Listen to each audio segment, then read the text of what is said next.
ஜெய் ஸ்ரீ மாத்ரே நமக. ஜெய் குருத ஜெய் குரு பரசுராம். நமஸ்காரம். நான் கரூர்ல இருந்து வல்சலா பணிக்கர், பிரசன்ன ஜோதிடர். இன்னைக்கு நம்ம 2026ஆம் ஆண்டு குரு பெயர்ச்சி பலன்கள் சிம்ம ராசிக்கு எப்படி இருக்குன்னு பார்க்க போறோங்க.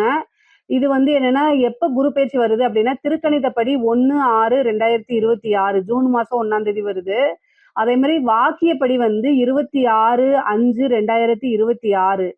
இது மே மாசம் 26ஆம் தேதி வருதுங்க. இது திருக்கணிதப்படியும் வாக்கியப்படியும் சும்மா ஒரு 3-4 நாள் தான் வித்தியாசமா இருக்கனால எது முதல்ல வருதோ அதையே நான் சொல்லிடுறேன்.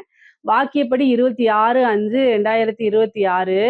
அதே மாதிரி செவ்வாய்க்கிழமை வைகாசி மாதம் 12ஆம் தேதி செவ்வாய்க்கிழமை அஸ்த நட்சத்திரத்துல காலை 11:05 மிதுன ராசியிலிருந்து கடக ராசிக்கு குரு வராரு. உங்களுடைய ராசிக்கு 11ஆம் இடத்துல இருந்து 12ஆம் இடத்துக்கு வராரு. குரு பலம் ரொம்ப அற்புதமா இருக்கு அப்படின்னு நான் கட்டாயம் சொல்ல மாட்டேன். 12ஆம் இடத்துல வராரு. உங்களுக்கு 12ல குரு வர்றதுனால எந்த இடத்த பாக்குறாருன்னா 4ஆம் இடத்த பாக்குறாரு. அதே மாதிரி 6ஆம் இடத்த பாக்குறாரு. அஷ்டமஸ்தானத்தை பாக்குறாரு. இது நன்மையான்னு கேட்டா நீங்க ரொம்ப கவனமாக இருக்கக்கூடிய காலகட்டம் தான். அஷ்டமத்து சனி இருக்கு, ராகு கேதுவோடைய தீமையும் உங்களுக்கு இருக்கு. அதாவது கேது உங்களோட ராசியில இருக்காரு. அது கொஞ்சம் கஷ்டமா தான் இருக்கும். போதாத குறைக்கு குருவும் போய் 12ல இப்ப மறைஞ்சிருக்காரு. குரு 12ல மறைஞ்சிருக்கனால மறைந்த குரு நிறைந்த பலன் அப்படின்னா உச்சம் பெற்ற குரு. ஆனா அங்க அஷ்டமாதிபதியாவும் இருக்காரு, அஷ்டமஸ்தானத்தையும் பாக்குறாரு. கவனமா தான் இருக்கணும். சிம்ம ராசிக்காரங்களுக்கு நான் கெடு பலன்கள்லாம் சொல்லல, கவனமாக இருங்க. உங்களை எப்படியாவது காப்பாத்தணுங்கிறத என்னுடைய நோக்கம். ஸோ குரு 12ல இருக்கனால விரயத்தை கொடுப்பாரா அப்படின்னா, இந்த காலகட்டங்கள்ல 12ஆம் இடம்ங்கிறது விரயத்தையும் குறிக்கும், அதே நேரத்துல இன்வெஸ்ட்மெண்ட்டையும் குறிக்கும். விரயம் அப்படின்னா ஒரு சுப விரயமா பண்ணுங்க. வீட்டுல ஏதாவது சுப நிகழ்வுகளை நடத்துங்க. காது குத்து, கல்யாணம். கல்யாணத்துக்கு குருபலம் வேணுங்க. அதனால யாருக்கு மேரேஜ் பண்றீங்களோ அவங்களுக்கு குருபலம் இருக்கான்னு பாத்துக்கங்க. அதே நேரத்துல காது குத்துறது, இந்த மாதிரி மங்கள நிகழ்வுகள் நடத்தலாம். அப்புறம் நிறைய இன்வெஸ்ட்மெண்ட் கோல்டுலயோ அல்லது ஏதாவது சின்ன சின்னதோ உங்களுக்கு என்ன விஷயமோ அதை இன்வெஸ்ட் பண்ணி வைங்க. சேர்த்தி வைக்கிறதும் பாத்தீங்கன்னா சேமிப்பு மாதிரி 12ஆம் இடம் அதுதான் குறிக்கும். அதே மாதிரி 4ஆம் இடம், 4ஆம் இடம்ங்கிறது என்ன அப்படின்னா வண்டி, வாகனங்கள், வீடு இதெல்லாம் குறிக்கக்கூடியது, சொத்தை குறிக்கக்கூடியது. 6ஆம் இடம் சொத்துக்கு சொத்த சேர்க்கை அப்படின்னு சொல்லுவோம் இல்லைங்களா, அதை குறிக்கக்கூடியது, கடனை குறிக்கக்கூடியது. 8ஆம் இடம்ங்கிறது சிக்கலை குறிக்கக்கூடியது, விபத்தை குறிக்கக்கூடியது. ஸோ குருவுடைய பார்வை எங்கெல்லாம் வருதோ அது எல்லாத்தையுமே வளர்த்து விட வேண்டியதுதான் அவருடைய பிரதான வேலை. அவரு ரொம்ப நல்லவரு. அவரு எல்லா விஷயங்களையுமே வளர்த்து விடுவாரு. எப்படி நல்லதை வளர்த்து விடுறாரோ அதே மாதிரி தீமையும் வளர்த்து விடுவாரு. அவருக்கு பாகுபாடு கிடையாது. நன்மை தீமை ரெண்டுமே ஒரே மாதிரியே பார்த்து வளர்த்து விட்டுருவாரு. ஸோ 6ஆம் இடம்ங்கிறது கடன், கடனை வளர்த்து விடுவாரு. ஸோ அதனால கடன் ரீதியா இருக்கக்கூடிய பிரச்சனைகள்லாம் சமாளிக்கணும். ஆனா குரு உச்சபலம் பெற்று 12ல இருந்து பாக்குறதுனால கடனை அடைக்கிறதுக்கு உண்டான அமைப்பும் உறுதியாக இருக்கு உங்களுக்கு. சரிங்க, நான் ஒரு உத்தியோகத்துல இருக்கேன். இந்த 12ஆம் இடத்துல குரு இருக்கு. நான் பணம் சேர்த்து வச்சிருக்கேன்னா தயவு செய்து ஒரு வீடை வாங்குங்க, ஒரு வாகனத்தை வாங்குங்க. ஏதாவது உங்களுக்கு பிரயோஜனமாக இருக்கக்கூடிய விஷயங்களை இன்வெஸ்ட் பண்ணிருங்க. ஏன்னா குரு 12ஆம் இடத்துல இருக்கு அப்படின்னா ஏதாவது ஒரு விரயத்தை செய்ய தான் போறாரு. அந்த விரயம் நமக்கு சேவிங்ஸா சொத்தா எப்படி ஆக்கலாங்கிறத யோசித்து செயல்படுங்க. சிம்மராசிக்காரங்களுக்கு பொதுவாவே இந்த டைம்ல பாத்தீங்கன்னா ஏதாவது ஒரு செலவு அப்படிங்கிறது கட்டாயமாக்கப்பட்டிருக்குது. அதனால அந்த கட்டாயத்தை நீங்க எப்படி ஹேண்டில் பண்றீங்க அப்படிங்கிறதா இருக்கு. பொதுவாவே நல்ல புத்திசாலி தான் சிம்மராசிக்காரங்க. மெயினா எல்லா விஷயத்தையும் பிளான் பண்ணி தான் செய்வீங்க. அதே மாதிரி சிறப்பாகவும் திறம்படவும் செய்வீங்க. நல்ல நிர்வாக திறமை இருக்கு. அதனால பினான்சியல் விஷயங்கள் எல்லாம் நல்லா மேனேஜ் பண்ணக்கூடிய கெப்பாசிட்டி உங்களுக்கு இருக்கு. இந்த காலகட்டத்துல நான் அதை ஏன் சொல்றேன் அப்படின்னா அதை மறந்துருப்பீங்க. ஸோ அதனால நினைவு கூர்றேன். ஸோ அதனால நீங்க ஏதாவது ஒரு விஷயத்த கட்டாயம் செய்யணும். அஷ்டமஸ்தானத்தை பார்க்கறதுனால எல்லா விஷயங்களும் கவனத்தோட இருக்கணும். குரு 8ஆம் இடத்தை பார்க்கும்போது ரொம்ப ரொம்ப கவனமாக இருக்கிறது அத்தனை விஷயங்களுமே நன்மையை கொடுக்கும் உங்களுக்கு. 4ஆம் இடத்தை பார்க்கறதுனால நீங்க ஏதாவது வீடு வாங்கக்கூடிய அமைப்புகள் இருக்கு அப்படின்னா தாராளமா பண்ணலாம். ஏன்னா சொத்து சேர்க்கை அப்படிங்கிறது இந்த காலகட்டத்துல உண்டு. நீங்க ஒரு ஒர்க் பண்ணிட்டு இருப்பீங்க, நான் லோன் எடுக்கலாமான்னா தாராளமா எடுக்கலாம். உங்களுக்கு ரூ. 100 வருமானம் வருது அப்படின்னா ரூ. 30 நீங்க என்ன செய்யலாம், தாராளமா லோனுக்கு போய்க்கலாம். ஜோசியர் சொன்னாங்கன்ட்டு உங்களுடைய தகுதி மீன்ஸ் என்னன்னா உங்களுடைய சேலரிக்கு மீறி நீங்க என்ன செய்யக்கூடாது. ரூ. 100 வருமானம் வருது அப்படின்னா ரூ. 50 ரூ. 60 லோன் போடக்கூடாது. ஏன்னா அதெல்லாம் 60% 50%க்கு மேல போகுது. அதனால அந்த மாரி செய்யாதீங்க. 30%க்குள்ள தான் உங்களுடைய லோன்ஸ் எல்லாம் இருக்கணும். அப்பதான் வந்து எல்லா விஷயத்தையும் மேனேஜ் பண்ண முடியும் நீங்க. சரி. இது வந்து என்னன்னா, நீங்க கடன் வாங்கக்கூடிய அமைப்புகள், கடன் கிடைக்கக்கூடிய அமைப்புகள் இருக்கு. சரி இந்த டைம்ல நான் 12ல எனக்கு குரு மறைஞ்சிருக்கு. புதுசா தொழில் ஸ்டார்ட் பண்ணலாமான்னா, தாராளமா ஸ்டார்ட் பண்ணலாம். ஏதாவது ஒரு டென்ஷன் இருக்கணும். ஏதாவது ஒரு வேலை ஓடிக்கிட்டே இருக்கணும். ஓய்வு எடுக்கிறதுக்கு நேரம் இருக்கக்கூடாது. தூங்குறதுக்கு நேரம் இருக்கக்கூடாது அப்படின்னா, தாராளமா நீங்க பண்ணலாம். ஏன்னா குரு இதெல்லாம் குடுப்பாரு.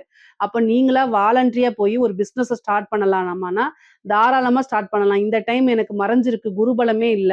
தொழில் ஸ்தானத்துக்கு இல்லைன்னு நீங்க நினைக்காதீங்க. 12ஆம் இடம்ங்கிறது இன்வெஸ்ட்மென்ட். குரு வரக்கூடிய 12ல வரக்கூடிய இடத்துல நம்ம ஒரு இன்வெஸ்ட்மென்ட்ட பண்ணணும் அப்படின்னா, அது பல வகைகள பெருக்கி குடுத்துரும். அதனால தாராளமா பண்ணலாம். ஆனா உங்களுடைய ஜாதக ரீதியா தொழில் ஸ்தானத்துக்கு நீங்க வந்து உங்களுடைய தொழில் ஸ்தானத்துக்கு எப்படி இருக்கு? தொழில் காரகனுக்கு எப்படி இருக்கு? 10ஆம் அதிபதியுடைய நிலை தொழில் பண்ணலாமா? அப்படிங்கிறதெல்லாம் உங்களுடைய ஃபேமிலி ஜோசியர கேட்டுட்டு பண்ணுங்க.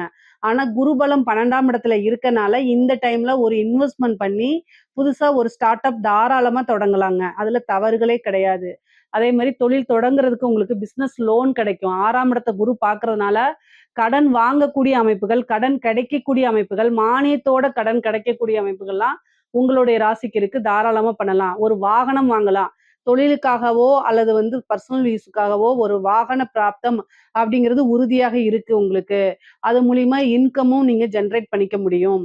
அதே மாரி தாய் வழி சொத்துக்கள் வந்து சேரக்கூடிய அமைப்புகள் இருக்கு. தாய் வழி சொத்துல ஏதாவது பிரச்சனைகள், வில்லங்கங்கள்லாம் இருந்துச்சு அப்படின்னா, அதெல்லாம் நிவர்த்தியாகி என்ன செய்யும்? உங்களுக்கு இந்த காலகட்டத்துல பிராப்தம் இருக்கு. அதனால தாய் வழி சொத்துக்கள் ஆதாயங்கள்லாம் உங்களுக்கு இருக்கு. 6ஆம் இடத்த குரு பார்க்கறதுனால தேக ஆரோக்கியத்துல கவனம் செலுத்துங்க. இவ்வளோ நாளா என்ன ஒர்க் அல்லது பிசினஸ்ன்னு ஓடிட்டே இருந்துட்டு, ஏதாவது ஒரு டென்ஷன், அலைச்சல் அப்படின்னு இருந்துட்டே இருந்திருக்கும். அந்த இதெல்லாம் வந்து ஒதுக்கி வச்சுட்டு, உடல் ரீதியா ஏதாவது பிரச்சனைன்னா, உடனடியா மருத்துவர ஆலோசனை பண்ணி என்ன செய்யணும் அப்படின்னா, ஹெல்த்த நீங்க பார்த்துக்கணும். இல்ல அப்படின்னா ஒரு பெரிய செலவா மாறிரும். பொதுவாவே டாக்டர்ட்ட ஏன் பாருங்க பாருங்க அப்படின்னா, பிரச்சனை வந்து சின்னதா வரும்போதே நீங்க அத பார்த்துட்டீங்க அப்படின்னா, பெரிய செலவுகள ஏற்படுத்தாது. 1000, 500ல செலவு பண்றதுக்கு நீங்க யோசிச்சீங்க அப்படின்னா, அது லட்சக்கணக்குல கொண்டு போய் விட்டுரும். ஏன்னா 8ஆம் இடத்தையும் பாக்குது. அதனால ரொம்ப கவனமா இருங்க. சர்ஜரி வரதுக்கு உண்டான அமைப்புகள் இருக்கு. அதே மாரி வண்டி வாகனங்கள்ல போகும்போது கவனம். உங்களுக்கு டென்ஷனா இருக்கு, மனநிலை கொஞ்சம் சரியில்ல, பல யோசனைகள் ஓடுது அப்படின்னா, தயவு செய்து வண்டி ஓட்ட வேண்டாம். ஏன்னா 4ஆம் இடத்த பாக்குது, 6ஆம் இடத்த பாக்குது, 8ஆம் இடத்த பாக்குது 12ல இருந்து. அப்போ ஒரு மருத்துவ விரயம்னு உண்டு. ஒரு மருத்துவ சர்ஜரி உண்டு. நெறைய பேருக்கு வந்து சர்ஜரி அமைப்புகள் இருக்கு. அதனால ரொம்ப கவனமாக இருக்கணும். 8ஆம் இடத்த பார்க்கும்போது விபத்து கண்டங்கள் ஆகுறதுக்கு உண்டான அமைப்புகள்லாம் இருக்கு. அதனால ரொம்ப ரொம்ப கவனமாக இருக்கிறது நல்லது. 6ஆம் இடத்த பார்க்கறதுனால உங்களுக்கு வழக்குகள்ல வெற்றி கிடைக்கிறது அமைப்புகள் இருக்கு. நீங்க யார் மேலயாவது கேஸ் போட்டிருப்பீங்க. அது உங்களுக்கு ஃபேவரா வரதும். அதே மாரி உங்க மேல யாராவது கேஸ் போட்டிருந்தா, அதுவுமே உங்களுக்கு சாதகமா அமையக்கூடிய அமைப்புகள் இருக்கு. பொதுவா வழக்குகள்ல வெற்றி கிடைக்கக்கூடிய அமைப்புகள் இருக்கு. சொத்து சேர்க்கை அப்படிங்கிறது இருக்கு. இந்த டைம்ல வந்து பார்த்தீங்கன்னா, என்ன விஷயங்கள் தொட்டாலுமே ஜெயிக்கக்கூடியது. ஏன்னா 6ஆம் இடம்ங்கிறது வெற்றி ஸ்தானம். அதனால உங்களுக்கு ஜெயிக்கக்கூடிய அமைப்புகள் இருக்கு. ஆனா தேக ஆரோக்கியத்துல மட்டும் மீண்டும் மீண்டும் கவனம் செலுத்தணும். படிக்கக்கூடிய குழந்தைகள் படிப்புல நல்ல ஆர்வமா இருப்பாங்க. கல்வி ஸ்தானத்த வந்து குரு பார்க்கறதுனால படிப்புக்காக வெளிநாடு செல்லக்கூடிய அமைப்புகள், உத்தியோகத்துக்காக வெளிநாடு செல்லக்கூடிய அமைப்புகள் இருக்கு. நெறைய பேர் ஒர்க் பண்ணிட்டு இருக்கவங்க, பிசினஸ் பண்றவங்கலாம் வெளிநாட்டுக்கு சென்று அவங்களுடைய விஷயங்கள மேற்கொள்ளக்கூடிய அமைப்புகள் இருக்குங்க. வே ஏதாவது ஐடி கம்பெனி இந்த மாரி இருக்கீங்க அப்படின்னா, வெளிநாட்டுக்கு போகணும்னா இந்த டைம்ல ட்ரை பண்ணீங்கன்னா, குருபலம் இருக்கனால வெளிநாடுகளுக்கு செல்லக்கூடிய அமைப்புகள் உங்களுக்கு தாராளமாக கிடைக்கும். 4ஆம் இடம்ங்கிறனால கல்விக்குமே நீங்க வந்து பார்த்தீங்கன்னா, ஹையர் எஜுகேஷனுக்காக வெளிநாடுகளுக்கு செல்லக்கூடிய அமைப்புகள் உறுதியாக இருக்கு. 8ஆம் இடத்த குரு பார்க்கறதுனால ஒரு அதிர்ஷ்டம் இருக்கு. ஏன் அப்டின்னா 8ஆம் அதிபதி உங்களுக்கு குருங்க. அஷ்டமாதிபதி அவர் 12ஆம் இடத்துல வந்து உச்சம் பெற்றிருக்காரு. அது ஒரு அதிர்ஷ்டம்ங்க. அதாவது என்ன அதிர்ஷ்டம் அப்டின்னா, கெட்டவன் கிட்டிடில் கிட்டிடும் ராஜயோகம். அஷ்டமாதிபதி உங்களுக்கு கெட்டவர். அது 12ஆம் இடத்துல வந்து மறைஞ்சிருக்கனால, உச்சபலம் பெற்றிருக்கனால ஒரு அதிர்ஷ்டம். உழைக்காத வருமானம், உயில் சொத்துக்கள் வரும். அதாவது வாரிசு இல்லாத சொத்துக்கள் வரதுக்கு உண்டான அமைப்புகள் இருக்கு. ஏன்னா 5 குடையவரா இருக்கனால 5, 8 அப்படிங்கும்போது ஒரு திடீர் அதிர்ஷ்டம் உங்களுக்கு உறுதியாக உண்டு. சிம்ம ராசிக்காரங்களுக்கு திடீர் அதிர்ஷ்டம், ஐஸ்வர்ய பிராப்தம் உறுதியாக இருக்கு. ஒருத்தங்களுடைய வாரிசு இல்லாதவங்களுடைய இறப்புக்கு அப்புறம் அந்த சொத்துக்கள் வரும்ல, அது மாரி உங்களுக்கு சேர்றது. பினாமி சொத்துக்கள் ஒரு அரசியல்வாதிகளுக்கோ, அல்லது ஒரு பெரிய தொழிலதிபர்களுக்கோ நீங்க பினாமியாக இருக்கும் பட்சத்தில் அந்த பினாமி சொத்துக்கள் உங்களுக்கு வரதுக்கு உண்டான அமைப்பு. லாட்டரி, புதையல் யோகம் உறுதியாக உண்டு. பொதுவா அஷ்டமம் அப்படிங்கிறது திடீர்னு ஒரு ராஜ யோகத்த, திடீர்னு ஒரு ராஜ பதவிகள குடுத்துரும். அதே மாரி அந்த எக்ஸாம்ஸ்க்குலாம் படிச்சுட்டு இருக்கவங்களுக்குலாம் ஒரு நல்ல அரசாங்க பதவி அப்படிங்கிறது இந்த வருஷம் இருக்கு. சிம்ம ராசியில இருக்கவங்க நெறைய பேர் கவர்மெண்ட் ஜாப்க்கு இந்த வருஷம் போவீங்க. பொதுவாவே அரசியல்வாதிகளுக்கு சிம்ம ராசியில இருக்கவங்களுக்கு வந்து பார்த்தீங்கன்னா, திடீர்னு ஒரு பதவி கிடைக்கிறதுக்கு உண்டான அமைப்புகள். இந்த வாரிய தலைவர்கள் இந்த மாரி இதுக்கெல்லாம் நீங்க ட்ரை பண்றீங்க அப்படின்னா, அது கிடைக்கும். ஒரு சிலருக்குலாம் மினிஸ்டர் போஸ்ட் கிடைக்கிறதுக்கு உண்டான அமைப்புகள் இருக்கு.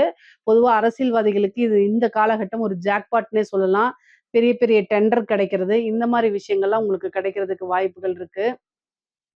அஷ்டமம் அப்படிங்கும்போதே வந்து என்னன்னா, நீங்க ஹெல்த்த பார்த்துக்கணும். பெண்களுக்கு வந்து பார்த்தீங்கன்னா, 4, 6, 8 பார்க்கறனால, தேக ஆரோக்கியத்துல கவனம். வண்டி வாகனங்கள்ல போகும்போது கவனமாக போங்க.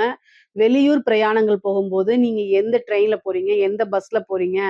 எங்க போய் நீங்க ஸ்டே பண்றீங்க? அப்படிங்கிற விஷயங்கள் எல்லாத்தையுமே நீங்க என்ன செய்யணும்? வீட்ல இருக்கவங்களுக்கு சொல்லணும். கல்யாணம் ஆனவங்களா இருந்தா ஹஸ்பண்ட் கிட்டயும், கல்யாணம் ஆவாதவங்களா இருந்தா பேரண்ட்ஸ் கிட்டயும் கட்டாயம் சொல்லுங்க. அதே மாரி நீங்க ஒரு இன்ஃப்ளூயன்சரா இருக்கீங்க அப்படின்னா, ரொம்ப கவனமாக இருக்கணும். அஷ்டமஸ்தானத்த குரு பார்க்கும்போது, தேவையில்லாத பழிச்சொல்கள், அவமானங்கள், வதந்திகளுக்கெல்லாம் ஆளாகுற மாரி வரும். முக்கியமா கணவருடைய தேக ஆரோக்கியத்துல கவனமா இருங்க. அஷ்டமஸ்தானத்த குரு பாக்குது. மீண்டும் சொல்றேன். அதே மாரி நீங்க வந்து சோசியல் மீடியால ஆக்டிவா இருக்கீங்கன்னா, பர்சனல் சேட்ஸ் எல்லாம் தவிர்த்துருங்க. உங்களுடைய விஷயங்களே எடுத்து உங்களுக்கு பிளாக்மெயில் பண்றது, அதே மாரி வீட்ல இருக்க கஷ்டங்கள், உங்களுக்கு இருக்கக்கூடிய பிரச்சனைகள அறிமுகம் இல்லாத நபர்கள், வெளிநபர்கள் கிட்ட ஷேர் பண்ணாதீங்க. எப்பவுமே வீட்ல இருக்கக்கூடிய நபர்கள் மட்டும் தான் உங்களுக்கு ஆதரவா இருப்பாங்க. திட்டுறாங்க அப்படின்னா, நாளைக்கு ஒரு பிரச்சனைன்னா, உங்களுக்கு அவங்க தான் வந்து பக்கபலமா, பாதுகாப்பா இருப்பாங்க. ஆனா, வெளியில இருக்கிறவங்க ஆதரவு, அன்பு செலுத்துறேன்னு சொல்லி எல்லாமே போலியா இருக்கும். போலிய கண்டு ஏமாந்துராதீங்க. ஏன்னா, குருபலம் வந்து அஷ்டமத்துக்கு இருக்கும்போது, சில விஷயங்கள் வந்து உங்களுக்கு கண்ணுக்கு மறைச்சிரும். அதனால மத்தபடி ஆடை, ஆபரண சேர்க்கை இருக்கு. உங்க பேர்ல வாகனம் வாங்கக்கூடிய அமைப்புகள் இருக்கு. உங்க பேர்ல வீடு வாங்கக்கூடிய அமைப்புகள் இருக்கு. பொதுவாவே வந்து பார்த்தீங்கன்னா, மெயினா இந்த சிம்ம ராசிக்காரங்க, குரு பலம்னால உங்களுக்கு என்னன்னா, திருமணத்துக்கு யோகம் இருக்கா அப்படின்னு பார்த்தா, 12ல குரு மறைஞ்சிருக்கனால, குரு பலம் 1% கூட திருமணத்துக்கு இல்ல.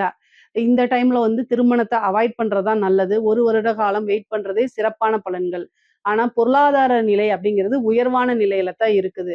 தெய்வ அனுகூலத்த தேடிக்கங்க. என்ன பரிகாரம் நீங்க பண்ணலாம்னா, 12ல குரு வந்திருக்கனால, தட்சிணாமூர்த்தி வழிபாடு, சிவபெருமான் வழிபாடு பண்ணிக்கங்க. நவக்கிரகத்துல இருக்கக்கூடிய குரு பகவான வழிபாடு பண்ணிக்கங்க.